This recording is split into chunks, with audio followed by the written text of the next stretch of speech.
Welcome back to the Stocks to Buy Now podcast by Mirae Asset Sharekhan, powered by the Sharekhan research strategy of 3R, which is right sector, right quality, and right valuation.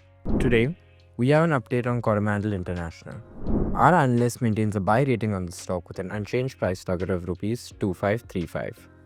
The company has been reporting strong results for the last few quarters, and in Q1 FY26 revenue was up 49% year-on-year, and operating profit increased 55% year-on-year. The company is focused on backward integration in phosphoric and sulphuric acid, and investment in the CDMO segment, specialty chemicals, and drone business should drive long-term growth. We arrive at the price target by assigning a 26x multiple on its FY27 EPS, and the stock is trading at 28x or 23x its FY26 to 27 EPS. Thank you.